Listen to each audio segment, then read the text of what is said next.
بەناوی خوای جوانکاری جوانویست هەدەف لە دروستکردنی ئینسان چییە؟ واتە مرۆڤ بۆچی هاتۆتە سەرزەوی؟ خوای پەروەردگار بۆچی نزیکی 8 ملیار ئینسانی لەسەر زەوی دانا و دروست کردووە؟ ئازیزانی من، خزمانی خۆشەویست، پێشەوەی دەست پێ بکەم ئەم قسەی ئەڵێم مەرز نییە و کەسەی ئامۆژگاری دەکات مرۆڤێکی کامڵ و بێکەم و کورتی بێ، بەڵام لەوانەیە شتێکت پێ ببەخشێ ئەو شتێکت پێ بڵێ کە تۆ نیت. بۆیە بەڕێزان ئاوەژەم قسانە لە من وەرگرن، مەز نییە خۆم هیچ کەم و کورتێکم نەبێ، بەڵام لەوە چێ من شتێک بڵێم ئەگەر تۆ نەیزانی ئیسفادەیەکی لێ بکەی. هەدەف لە دروستبوونی ئینسان بەڕێزان وەکو قورئانە فەرمێ وما خلقت الجن والإنس إلا ليعبدون. پەروەردگار فەرمێ، پەروەردگاری دروستکەری کەون و کائینات ئەڵێ ئینسان مرۆڤ و جنۆکەم بۆ ئەوە دروست کردو کە عیبادەتی پەروەردگار بکەن. طبعاً مرۆڤ لەسەر زەویە دروستکراوێکی تریش هەیە پێڵێن جن، پێڵێن جنۆکان، کە ئەوانیش مەخلوقێکی تری پەروەردگارن، مسڵمان و غێر مسڵمانیان هەیە و کوێن عیبادەتیان هەیە، کەوابوو ئینسان و جنۆکە بۆ دروست بوون عیبادەتی پەروەردگار بکەن. عیبادەت هەرەوە نیە بەڕێزان نوێژ و ڕۆژ و زەکات و 24 سەعات لە مزگەوتا و نا، عیبادەت ئەوەیە بەڕێزان کە لە ئەمری خوای پەروەردگار دەرنەچی. یعنی چی لە ئەمری پەروەردگار دەرنەچی؟ یعنی ئەوەی پەروەردگار و توێتی حەڵاڵە ئەوە بکەی، ئەوەی توێتی بەڤەیە حرامە سەیری مەکە، گوێی لێ مەگرە، مەیخۆ مەچۆ بۆی نەچی وازی لێبێنی. ئەوەی پەروەردگاریش بۆی حەڵاڵ کردووی ئیتر حەڵاڵەکانی پەروەردگار دەست بۆ حەڵاڵەکان بەری. قورئانە فەرمێ ئەفەحەسیبتم ئەنەما خەلەقناکم عەبەثا وأنكم إلينا لا ترجعون. تۆ بزانی ئەی ئینسان، تۆ حسابەکەی ئەنا خەلەقناکم ئێوە عەبەثەن هەر بە هەوانتە دروست بوون وأنكم إلينا لا ترجعون، ئێوە ناگەڕێنەوە بۆ لای پەروەردگاری خۆتان؟ بەتەئکید نەخێت، بەتەئکید ئەمە هەڵەیە بەڕاستی. کابوو ئێمە بەڕاستی بە هەوانتە دروست نەبووین، وەکو ئاەتی پێشووترتم ئێمە بۆ دروست بوون بەژێر پەروەردگار بکەین. خوای پەروەردگار ڕێزێکی زۆری لە ئینسان گرتووە. پەروەردگار لە قورئانە فەرمێ وەلەقەد کەڕەمنا بەنی ئادەمە. بەنی ئادەم بە مسلمان و غەیری مسلمانەوە، وەلەقەد کەڕەمنا بەنی ئادەم.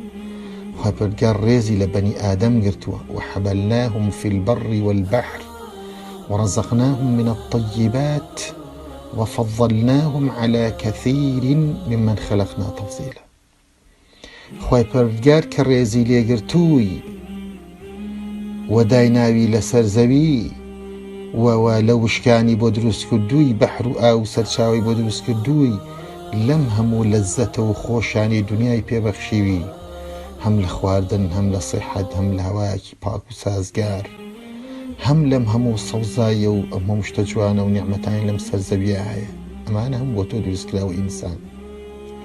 بەڵام ئاگادار بە ئینسان کاتێک وەلەقەد کەڕەمنا بەنی ئادەمە ئینسانیەتی ئینسانی خۆی بپارێزێ،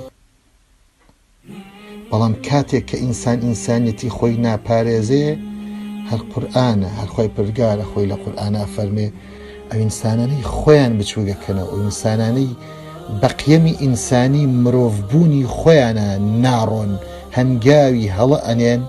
قورئانە فەرمێ کەلئەنعامی بەل هوم ئەضەل، ئەوانە وەکو ئاژەڵوان بگرە لە ئاژەڵیش کەمترن.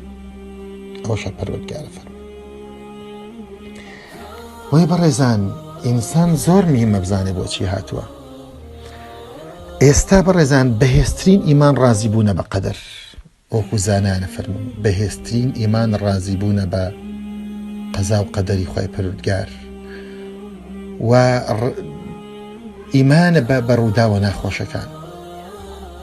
وەیە شاعیرە فەرمێ عیبادەت فەلسەفەی عومرە، هەتاکو ماوی وریابە، خەریکی تەسکیەی نەفس و ڕەفیقی ئەهلی تەقوابە. بۆی عیبادەت بەڕێزان فەلسەفەیە لە عومرە، ئەم فەلسەفەیە کاتێک بۆ تۆیە کە دەست بگری بەم فەلسەفەوەیە. فەلسەفە هەموو کەسێک نایزانێ کا بۆ عیبادەت خوای پەروەردگار کە ئەلحەمدوللا تۆی بە موسڵمان دروست کردووە، کابێ ئەم فەلسەفەیە لای تۆ هەیە لە دەستی مەدە، هەتا کوماوی وریابە خەریکی چی بین؟ خەریکی تەسکیەی نەفس و ڕەفیقی ئەهلی تەقوا بە، خەریکی پاکردنەوەی دڵ و دەروون بە لە پیسیەکان، لە خڵتەکان، لە ژەنگەکان، ڕەفیقی ئەو کەسانە کە ئەهلی تەقوان، کە ئەهلی ئیمانن. بۆیە ئینشاڵڵا بەتەمام لە پامێکی تایبەتە باسی ڕەفاقەت و هاوڕێتی بکەم، بۆیە لە ئێستاە ناسمە سەر شەرحی ئەو کەلیمەیە. کاو بەڕێزان ئێمە زۆر نێمەمە بزانین بۆ چی هاتووین. کاو ئێمە هاتووین بەڕێزان بۆ ئەوەی لەژێر ئەمری پەروەردگارە دەرنەچین. ئەزانی ئەم پەروەردگارە چی بۆ من و تۆ دروست کردووە، ئەزانی ئەم نیعمەتانی پەروەردگار بە من و تۆی بەخشیوین. ئەگە سەر لە سەجدە بەرز نەکەینەوە تەنها بۆ نیعمەتی یەک ئەندامێکی خوای پەروەردگار بە ئێمەی بەخشیوە هەتا قیامەت، دڵنیابە ناتوانین حەقی ئەو ئەندامە بین، بەس نیعمەتی چاو هەموو کەو نەتوانێت چاوێک بە تۆ بەخشێ. کاتێک نیعمەتی چاو هەندێک پێزانی، کاتێک کە چاو تۆزە زەعیفە بێ. نیعمەتی چاو ئێستا بڕۆ لە کێ پرسە، بڕۆ لە کاگومێدی خۆمان برسە، لە حاجومێت پرسە وەزای نیعمەتی چاو چییە. بڕۆ ئێستا لە کەسێکی تر پرسە کە قاچی ناڕەحەتە و ناتوانێت بڕوە، ئەوە زای نیعمەتی قاچ چییە. ئێستا تۆ گەنجی لەوە چێز بەم نیعمەتانە نەکەی، بەڵام وردەکەوتیتە تەمەنەوە هەر نیعمەتێکیان تووشی شکستێکی بەسیط بوو، ئەو کاتە ئەڵێ خۆزگە ئەوم بگرتایە، خۆزگە ئەوم بکردایە. بەڕێزان خۆزگە بەرناگرێ، هەتا ماوی لە دنیاە ئەو تەمەنەی کەمەوتە بزانە چۆن سەرفی ئەەکەی. زۆر میهمە ئینسان بتوانێت پلان بۆ ڕۆژانی خۆی دابنێ. ئێمەی موسڵمان، ئێمەی خەڵکی شەرقی کێشەمان ئەوەیە کە نازانین پلان بۆ کارەکانی خۆمان دابنین. کات لای ئێمە قیمەتی نییە، کات لای ئێمە بە فیڕۆڕوە. یەک نمونەتان بۆ گوێڕمەوە بۆی پەیامەکان حەزەکەم کورد بن بەو هیوای کە گوێیان لێ بگرن، بە هیوای بتوانین ئیسفادەیەک بگەینی. بەڕێزان عەمرو خالید داعیەک بوو، داعیەکی میسریە، ئەڵێ مەوعیدێکمە بوو لەگەڵ کەسێکی ئەمریکیە، لە هەمان کاتە خۆی تاجر بوو عەمرو خالید مەبەستمە. ئەڵێ یەک چارەک دوا کەوتم لە مەوعیدەکە، یەک چارەک. ئەڵێ کە چوم وتی سەیری ئەو سەعاتەکە، سەیرم کردی سەعات چەنە؟ مەوعیدەکەمان سەعات 10 بوو، وتم 10 چارەکە. وتی جوان سەیری سەعات چەنە؟ وتم 10 چارەکە. ئێوتی 10 چارەک یانی چی؟ ئێوتم یانی 10 چارەک. وتی مەوعید من و تۆ کە سەعات چەند بە؟ وتی سەعات 10. وتی یەک چارەک تەخیر بووی، هەر کە هاتی دانیشتی سەلامت کرد هیچ عوزرێکت نێنایەوە، پۆزیشێکت نێنایە بۆ چارەکە. ئێوتی وەڵام وتمە چارەکێکی زنیە و بنەوە چێ خۆی بزانە ڕگات تەخیر بوون. وتی نا بەڕێز، وتی من تۆ ناسم، تۆ داعیەکی بانخوازێکی ئیسلامی، وتی هەموو دینەکەی تۆ، وتی من مسلمانی مەسیحیم، بەڵام هەموو دینەکەی تۆ پەیوەستە بە کاتەوە. تی نوێژە بێ لە کاتی خۆیان بگرێ، ڕۆژ و لە کاتی خۆیان، هەموو عیبادەتەکان کاتی تەواو و تەوقیتکراوی خۆی هەیە. یعنی چۆن ئێستا تۆ حساب بۆ چارەکێ ناکەی؟ وتی ئەگەر تۆ ئەمڕۆ 4 مەوعیدت هەبێ، یعنی 1 سەعات تەخیرە بی، دی لە 24 سەعاتە سەعاتێک تەخیر ئەبی، لە 24 سەعاتە سەعاتێک تەخیر ئەبی کە بۆ ئەم سەعاتە زۆرە. یعنی ئەزانی لە هەفتەیەکە چەناکە؟ لە هەفتەیەکە زۆرەکە بەڕێزان، لە هەفتەیەکە کاتە 7 سەعات کابوو تۆ 7 سەعات تەخیر بوون، ئەبێ حسابی بۆ بکەی. یعنی چی حسابی بۆ ناکەی؟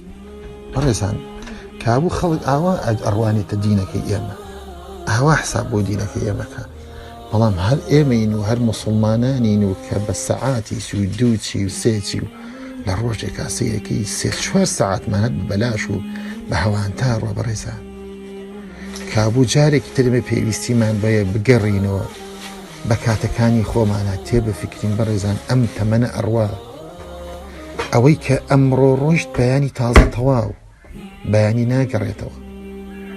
کابوو ئینسانی عاقڵ ئەوە بەڕاستی وەکو لە حەدیثێکە، والله ئەعلەم، وازان حەدیثە ئەفەرمێن من استوى يوماه فهو مغبون، هەر کەسێک دوو ڕۆژی وەکو یەک وابێ ئەوەک ئینسانێکی دوو لە ڕووی حازی جێلە.